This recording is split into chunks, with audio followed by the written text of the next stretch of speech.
Greetings, members one and all of the Salivation Nation. According to an analyst, silver may crash soon. Let's explore.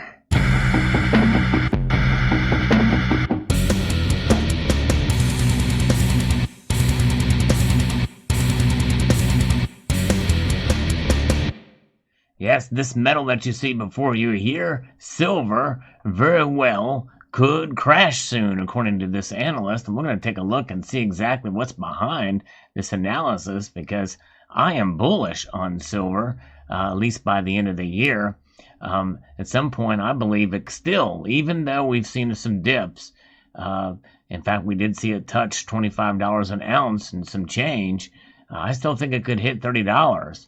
But some feel like we could see another crash, and it may be a buying opportunity. According to this article from Harrison Schwartz from Seeking Alpha, written heavily in the first person here, silver may crash soon, but that would be an accumulation opportunity. And this is regards to the Sprout Physical Silver Trust, which is one of the few paper silver ETFs that are backed by physical. Most believe that's the case. We're going to dive right in here and see exactly what it's about. Hit that thumbs up button with a ball peen hammer if you don't mind, but lightly enough so that you can be forewarned for the next video, that you can strike it gently to be able to provide the algorithm with some fodder. The silver market is currently going through one of the most active trading periods in history. Immense money creation from the Federal Reserve has caused inflation to rise, encouraging many to hedge with silver. Despite this, silver's value has stagnated for around 10 months and has fueled speculation among many precious metal bulls. He discussed this period of short-term stagnation last October in a previous piece. At that time, it seemed that the silver market had gotten slightly ahead of itself and expecting a rapid fiat currency collapse. And that is the warning to everybody out there thinking that it's literally right around the corner. But the dollar is the ultimate reserve. It is the top of the reserve currency status out there of the 6 or so in the breadbasket of other currencies, the IMF. Over 60% of the nations around the world use it. It doesn't have any fear of collapsing anytime soon. And I believe that before there is a collapse, there's going to be a reset of the dollar. They're already working on it out in the open. The situation has shifted since then, and it seems to have become more extreme altogether. And this is because of inflation. In the author's view, the core issue with the silver market is the abundance of both inflationary and deflationary pressures. On the inflationary side, there are shortages and excess money supply growth. On the deflationary side, there are record sovereign, household, and corporate debt levels. Considering the current economic strength is largely dependent on stimulus, he believes the coming end to the support system may trigger a deflationary liquidity crisis. It'll be interesting to see. Right now, it's weighed more on the inflationary side. While liquidity crises are normally bearish for silver, this may not be the case in the future, as a crash in markets may trigger panic buying for physical silver and gold. Importantly, precious metals have been stuck in a channel for nearly a year. Rapid and extreme moves often follow these periods. While there are reasons silver may crash, he believes the overall trend in market dynamics favors a temporary drop in the price of silver followed by another large rise. As such, the recent taper tantrum-driven decline in the price of silver may be an accumulation opportunity.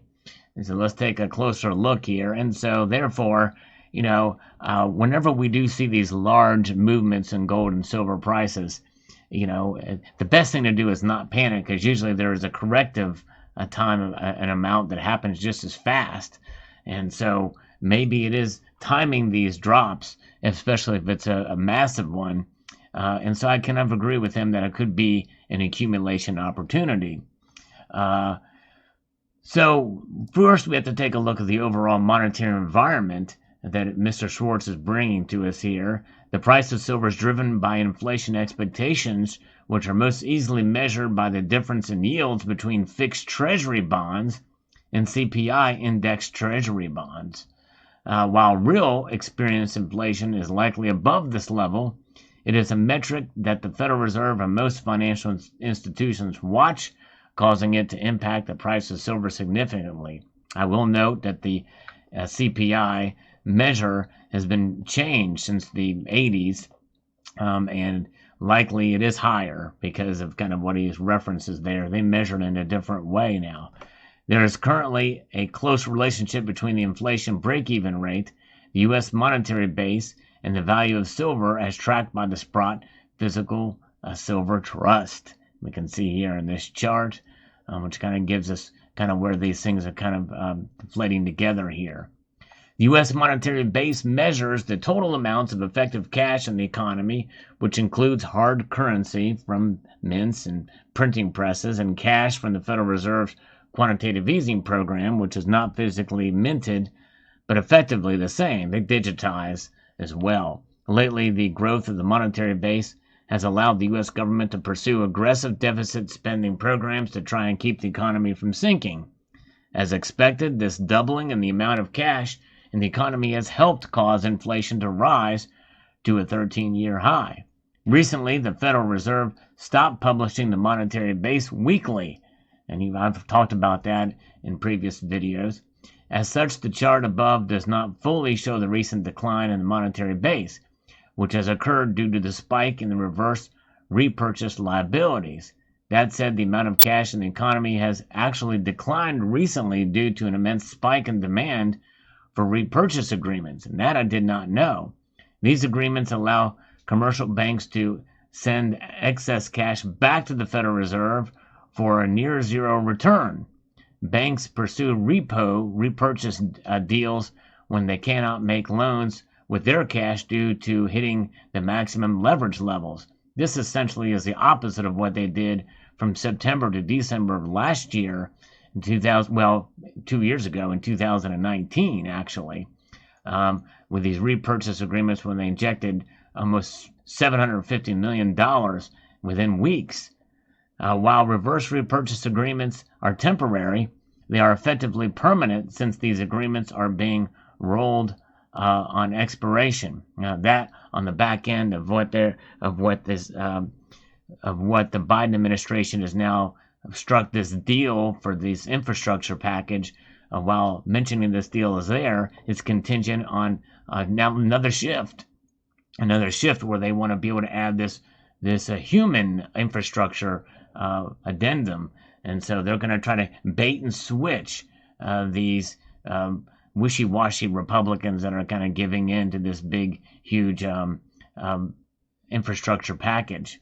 Last year, to maintain huge deficit spending programs, the Federal Reserve decided to allow banks to lend money to the U.S. government without it being accounted for in their leverage requirements. This controversially ended in March, which forced banks to stop growing their loan books. As such, it should come to as no surprise that the Fed's reverse repurchase liabilities have risen from zero to over $800 billion since March, since as a whole they cannot make loans for their cash due to leverage requirements. Well, that's pretty close to the amount of money that I just mentioned earlier. This is very important to understand for two reasons. First, it means that the cash is now flowing out of the financial system despite some ongoing purchase programs. Secondly, it means banks now have so much debt that they cannot grow their loan books and are now reducing loans. This situation is critical to the primary factor which has driven silver higher as the growth of the monetary base. However, the monetary base is now unable to grow unless the Federal Reserve allows banks to increase leverage, which is unlikely since it would exacerbate the already high solvency risk in the financial system. Overall, the monetary system is now effectively tapering regardless of Federal Reserve policies. And in Mr. Schwartz's view, this situation may end up creating a deflationary liquidity crisis due to the economy's immense dependence on stimulus, a situation that is historically bearish for silver.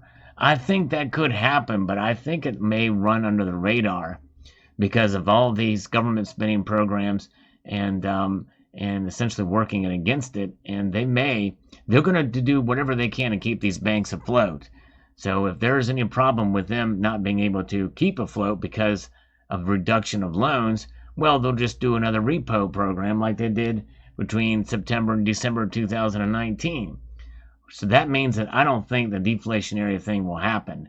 And they'll keep doing that. It is in their best interest to keep the money system, that money flowing into the economy and into these banks, because what do they have to lose? Because they're going to reset the currency anyway. They revalue the debt, they revalue everything. The article continues here. There are long-term factors still favor inflation. That's true. From a monetary policy standpoint, the primary factors which have benefited silver are now acting against it. In his opinion, the fact that banks are reducing loans and sending cash back to the Fed may be a canary in the coal mine, signaling a potential crash in financial assets. Debt levels are extremely high today, so if debtors cannot pay due to falling liquidity, there may be a race to obtain cash by selling all assets. That occurred in 2007 to 2009. However, debt levels and asset valuations are significantly higher today, which creates more downside risk. If it were not for the immense Federal Reserve stimulus last year, the economy would very likely be in a deflationary liquidity spiral. Precious metal prices would likely be lower, and unemployment would likely be very high. The economy has largely reopened, but many small businesses are permanently closed, and corporate and household debt levels are significantly elevated. Considering the Federal Reserve cannot continue to push cash into the economy due to the bank leverage limits, such a deflationary liquidity spiral is not off the table, although I still think it's highly doubtful. Indeed, such events often occur when most market participants least expect. Mainstream media headlines generally speak of inflation concerns today, so most will disregard this evident deflationary risk. Well, I don't think that the Federal Reserve will allow this to happen. The fact that the mainstream media is talking about it means that they are forced to do it. They don't want to, I guarantee you that. And so I don't think that's going to be a reason why it wouldn't happen. He agrees with the view that the inflation will continue to rise over the long run due to factors that are outside the Federal Reserve's control. But the bottom line is it accumulates on declines, and I can't agree with that more. But at the same time, we don't know exactly where that bottom is going to be, and how are you going to buy the silver? Are you going to get the PSLV? It sounds like that's what he's referring to. And yeah, I'm okay with that since it's backed by the physical. I do believe that the PSLV is backed by the physical, but SLV and other ETFs are not. If there's a big dip, then we should get the actual physical. Let's get physical. Let's hear the silver talk. But at the same time, the price declines like it did in March of 2020, and we did see that there was this run to the safety of cash. Well, the premium just skyrocketed for silver, and that could happen again, which means that silver may not actually go down by that much. That's going to make a lot of people nervous. When the spot price doesn't go down, but the premiums are still sky high, people are concerned and not sure exactly what's going to happen. Well, you have some who preach fear to the nth degree to say it doesn't matter what the premiums are, you should accumulate because the system is going to collapse. I'm not one of those that think that's going to happen in any scenario. I think they will reset the currency and provide another sort of a false sense of security based off of the blockchain or whatever is going to be backing this. We'll see how it plays out. Nonetheless, fascinating, interesting article here indeed. Let me know what your thoughts are. Deflationary pressures causing silver to crash.